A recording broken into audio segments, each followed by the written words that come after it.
আজি তোমালোকৰ কাৰণে মই দ্বিঘাত বহুপদৰ দ্বিতীয় নম্বৰ চেপ্টাৰ অনলাইন 2.2 লৈ আহিছোঁ। ইয়াতে প্ৰথমত যিটো কুৱেশ্যন দিয়া আছে, ইয়াতে কোৱা হৈছে তলত দ্বিঘাত বহুপদৰ শূন্য ওলোৱা আৰু এই শূন্যবোৰ আৰু হকবোৰৰ মাজত সম্পৰ্ক সত্যাপন কৰা। মই এক্সাৰচাইজ 2.2 একৰ 1 নম্বৰ অংকটো লৈছোঁ। ইয়াতে দিয়া আছে x² - 2x - 8।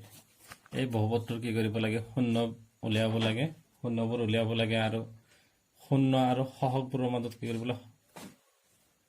সম্পৰ্কটো সত্যাপন কৰিব লাগে। আমি ধৰি লওঁ, ধৰা হ'ল যেহেতু বহুপদটো চলক x আছে, গতিকে আমি কি কৰোঁ? px বুলি ধৰি লওঁ। px = x² - 2x - 8 বুলি আমি ধৰি ল'লোঁ। এতিয়া আমি কি কৰোঁ? মধ্যপদ বিভাজন কৰি লওঁ। প্ৰথমতে x² মাইনাছ আমি কি কৰিব লাগে? এই দ্ৰৱ সংখ্যা -8 আৰু x² হকটো পূৰণ কৰিব লাগে। মাইনাছ ইয়াতে x² হকটো আছে 1, ইয়াতে আছে -8। -8 × 1 মানে কি? -8 থাকি গ'ল। এতিয়া আমি কি কৰিম? মধ্যপদটো বিভাজন কৰিম। কিহৰ দ্বাৰা বিভাজন কৰিলে কি হয়? -8টো পোৱা যায়। আমি যদি এনেকৈ লিখোঁ, মাইনাছ ইনটু মাইনাছ দি থৈছোঁ, ইয়াতে আমি ব্ৰেকেট দি কি লিখোঁ? আমি 4 - 2 × x - 8। এতিয়া দেখা যাব x² - 4x + 2x - 8 পাম আমি। এতিয়া যদি আমি কি কৰোঁ? এই দুটাৰ পৰা প্ৰথম দুটাৰ পৰা কি ৰাশিৰ পৰা আমি কমন লওঁ, xটো কমন যায়। এতিয়া x - 4 থাকি যায়। এই দ্বিতীয় দুটা ৰাশিৰ পৰা যদি আমি কি কৰোঁ? +2 কমন লওঁ, x - 4 থাকি যাব। এতিয়া কি কৰোঁ? এই দুটা ছেম আছে, গতিকে কমন লৈ লওঁ, x - 4 × কি পাম আমি? x + 2। এতিয়া আমি বহুপদটো কি ধৰিছোঁ? px বুলি ধৰি লৈছিলোঁ। এতিয়া আমি কি কৰিম? শূন্যবিলাক ওলাম। তেকে pxৰ শূন্যবোৰ পোৱা যাব যদি কি হয়? x - 4 = 0 বা x + 2 = 0। এতিয়া ইয়াৰ পৰা আমি কি পাওঁ? x = 4 পাওঁ আৰু ইয়াৰ পৰা কি পাওঁ? x = -2 পাওঁ। তাৰমানে x² - 2x - 8 বহুপদৰ কি হয়? আমি দুটা শূন্য পালোঁ। যিহেতু দ্বিঘাত বহুপদ আছিল, গতিকে শূন্য দুটাই হ'ব। এটা হ'ল শূন্য কি? 4, আনটো শূন্য কিমান? আমি -2 পালোঁ। এতিয়া কি কৰোঁ? আমি এই শূন্যবিলাকৰ শূন্য দুটা যে পালোঁ, আমি এই শূন্য আৰু কি হয়? এই বহুপদটোৰ কি কৰিব লাগে? আমাৰ সহগ যিবিলাক আছে, x² হওক 1, x ৰ হওক -2 আৰু ধ্ৰুৱ সংখ্যাটো কি আছে? আমাৰ -8 আছে। ইয়াৰ লগত আমি কি যিটো সম্পৰ্ক আছিল শূন্য আৰু ইয়াৰ আগতে আলোচনা কৰা হৈছিলে যে শূন্য আৰু সহগবিলাকৰ মাজত সম্পৰ্কটো কি, তাৰ বিষয়ে আমি কি কৰোঁ? সেই বস্তুটো আমি কি কৰোঁ? এতিয়া সত্যাপন কৰি লওঁ। যদি আমি কি কৰোঁ? যে বহুপদ দুটাৰ যদি কি হয়? বহুপদটো যদি কি শূন্য দুটা আমি কি আলফা আৰু বিটা বুলি ধৰি লওঁ,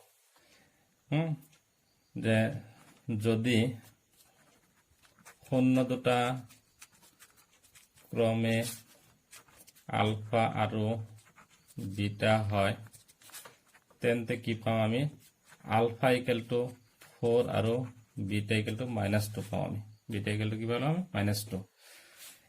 এতেকে আমি কি কৰোঁ? সত্যাপনটো কৰোঁ। তো সত্যাপনটো যদি লওঁ,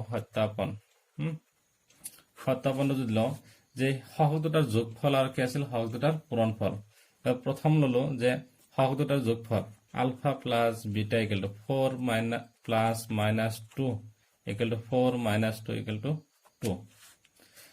কিন্তু আমি কি পাইছিলোঁ? যে আলফা, আমি যদি ইফালে অলপ বস্তুটো কৰি দেখুৱাওঁ, চাইডত কৰি দেখালোঁ, যে আমি কি পাইছিলোঁ? আলফা প্লাছ বিটা = কি পাইছিলোঁ? আমি আলফা প্লাছ বিটা = কি পাইছিলোঁ? আমি -b/a পাইছিলোঁ আমি।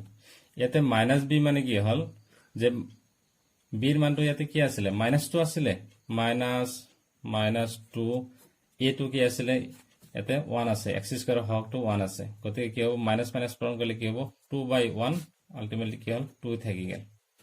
2 হ'ল।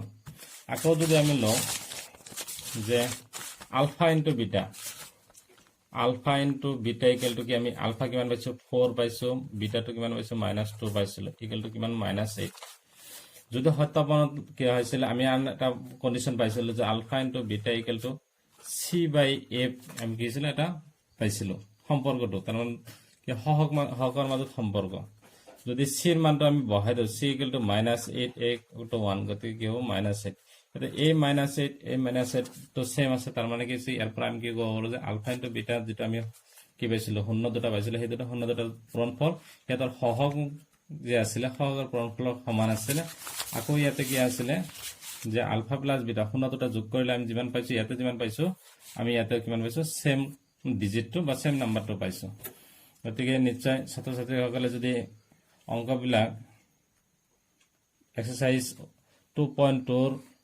1 নম্বৰৰ যিবিলাক অংক আছে দ্বিঘাত বহুপদবোৰৰ শূন্য ওলাব লাগে আৰু ইয়াৰ হকবোৰৰ মাজত কি হয় সম্পৰ্কটো সত্যাপন কৰিব লাগে ঠিক এই দৰে কৰিলে কি হ'ব ছাত্ৰ ছাত্ৰী নিশ্চয় উপকৃত হ'ব গতিকে মই ছাত্ৰ ছাত্ৰীসকল তথা মোৰ এই ভিডিঅটো যোনে চাইছে প্ৰত্যেকজনক কি কৈছো মই মোৰ চেনেলটো সাবস্ক্ৰাইব কৰিবলৈ কৈছো আৰু শ্বেয়াৰ কৰিবলৈ মই অনুৰোধ কৰিছো ধন্যবাদ